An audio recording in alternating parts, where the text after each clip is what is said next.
భూములు సేకరించి ఆనాడు 4,500 కోట్ల పెట్టుబడితో ఉన్న విశాఖపట్నం స్టీల్ ప్లాంట్ ఎంతో మందికి జీవనాన్ని కల్పిస్తుంది. కొన్ని వేల మంది ఉద్యోగస్తులు పరోక్షంగా ప్రత్యక్షంగా మరి ఉద్యోగాలు చేస్తున్నారు. ఇవాళ విశాఖపట్నం స్టీల్ మైన్స్ కి స్టీల్ ఫ్యాక్టరీకి కేవలం ఐరన్ ఓర్ అందుబాటులో లేదని చెప్పి కేంద్ర ప్రభుత్వం కుంటి శాఖలతో మరి ఆ విశాఖ ఉక్కుని ప్రైవేటీకరణ చేయాలని చెప్పి కేంద్రం కేబినెట్ లో తీర్మానం చేసింది. దానికి ఇవాళ ఆంధ్రప్రదేశ్ ముఖ్యమంత్రి గౌరవ జగన్మోహన్ రెడ్డి గారు కూడా ముఖ్యమంత్రిని వెంటనే లేఖ రాసి దాన్ని ఉపసంహరించుకోవాలని చెప్పి కూడా గట్టిగా చెప్పారు. అలానే పార్లమెంట్ లో కూడా వైఎస్ఆర్ పార్టీ సంబంధించిన ఎంపీలు కూడా పార్లమెంట్ లో కూడా అమిత్ షాకి ప్రధానమంత్రి కూడా ఒక వినతి పత్రాన్ని ఇచ్చారు.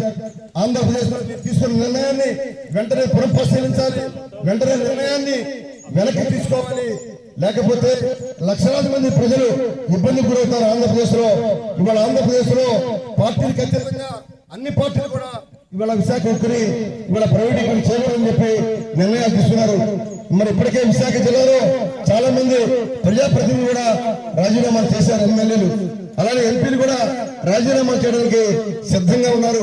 కాబట్టి ఇవాళ మనం తప్పకుండా ఆంధ్రప్రదేశ్ లో విశాఖపట్నంలో ఉన్న ఈ స్టీల్ ఫ్యాక్టరీని తప్పకుండా మనం ఈ రోజు ఎట్లయినా సరే దాన్ని కాపాడుకోవాలి. ఎన్ని త్యాగాలు చేసినా కాపాడుకోవాలి. ఆనాడు మహనీయులు తెన్నేటి విశ్వనాథ్ లాంటి ఎంతో మంది మహనీయులు ఈ ఉద్యమాన్ని ప్రారంభించారు. తర్వాత వేలాది మంది ప్రాణాలు అర్పించారు. మరి ఆ రోజు భూములు కూడా అతి తక్కువ రేటుకి ఇవాళ భూములు ఇచ్చి ఇవాళ జగ్గైపేటలో ఉన్న అగ్రహారంలో ఉన్న ఈ గ్రామంలో ఉన్న 950 ఎకరాలు భూమిని కూడా ఆ రోజు భూ యజమానులు మరి విశాఖ ఉక్కు ఫ్యాక్టరీకి మైన్స్ కావాలంటే అతి తక్కువ రేటుకి భూములు కూడా ఇచ్చారు. ఇవాళ ప్రైవేటీకరణ చేస్తే ఈ 900 ఎకరాల 950 ఎకరాల భూమిని కూడా 1 ఎకరాన్ని కూడా ప్రైవేటీకరణ చేస్తే అంతా కూడా వ్యతిరేకిస్తామని చెప్పి 1 సెంటు భూమి కూడా ప్రైవేటీకరణకు హ్యాండిల్ చేయమని కూడా తెలియజేస్తున్నాం. అలానే ఇవాళ ఆనాడు 4,500 కోట్ల పెట్టుబడితో పెట్టిన ఫ్యాక్టరీ ఈ రోజు కేంద్ర ప్రభుత్వం 2 లక్షల కోట్ల పైగా ప్రైవేటు వారికి అమ్మారని చెప్పి ఇవాళ ప్రభుత్వ లెక్కలే చెప్తా ఉన్నాయి. కాబట్టి ఇవాళ 2 లక్షల కోట్లు కాదు, ఎన్ని కోట్ల రూపాయలు అమ్మినా కూడా మేము దాన్ని పూర్తిగా వ్యతిరేకిస్తున్నాం. ఇవాళ ఆంధ్రప్రదేశ్ లో ఉన్న అన్ని పార్టీలు, అన్ని రాజకీయ పార్టీలు, ప్రజాప్రతినిధులు, కార్మిక సంఘాలు అందరూ కూడా దీన్ని పూర్తిగా వ్యతిరేకిస్తున్నారు. కాబట్టి ఇవాళ కేంద్ర ప్రభుత్వం కళ్ళు తెరిచి వెంటనే దీన్ని నిర్ణయాన్ని వెనక్కి తీసుకోకపోతే తీవ్రమైన పరిణామాలు ఉంటాయని చెప్పి నేను కేంద్ర ప్రభుత్వం హెచ్చరిస్తామని చెప్పి తెలియజేసుకుంటూ సెలవు తీసుకున్నాను.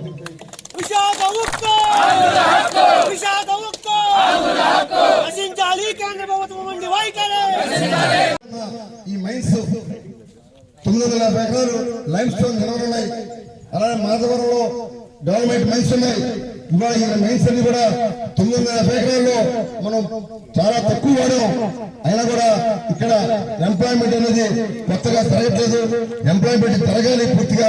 అలానే ఇక్కడ పూర్తిగా ఇక్కడ మనం స్టీల్ ప్లాంట్ రోజుకి యావరేజ్ 1000 టన్నులు చొప్పున నెలకు 30,000 టన్నులే వేగంగా సరఫరా చేస్తామని అనిపిస్తుంది. దీన్ని పూర్తిగా వినియోగం చేసుకోవాలి. ఈ భూమిని వృధా చేయకుండా అవసరమైతే ఒక సిమెంట్ ప్లాంట్ ని, ప్రైవేట్ సిమెంట్ ప్లాంట్ కూడా విశాఖపట్నం స్టీల్ ఫ్యాక్టరీ తరఫున ఒక సిమెంట్ కంపెనీ కూడా పెట్టినట్లయితే మనకి ఎంతో లాభదాయకంగా ఉంటుంది. ఇక్కడ ఈ ప్రాంతంలో ఇప్పుడు ఆర్టాటెక్ కానీ, రామ్కో కానీ, జువారి కానీ అనేక కంపెనీలు లాభాలు పడకుండా నడుస్తున్నాయి. సిమెంట్ కంపెనీలు ఎక్కడ కూడా నష్టాలు లేవు.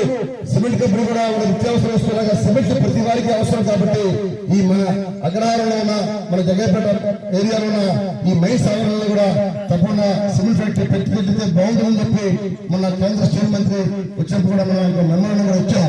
మన యూనియన్ నాయకులు కూడా మెమోరాండం ఇచ్చాం. స్థానిక శాసనసభ్యులుగా నేను కూడా మెమోరాండం ఇచ్చాం.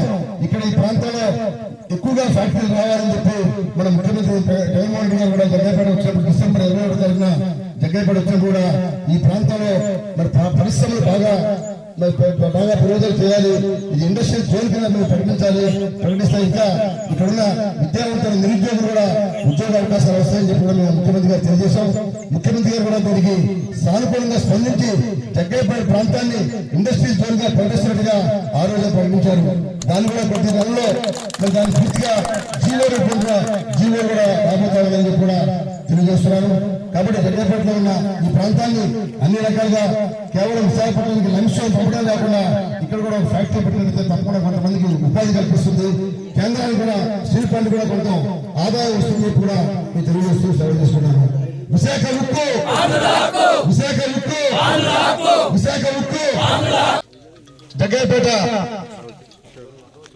స్టీల్ ప్లాంట్ మైన్స్ ఆవరణలో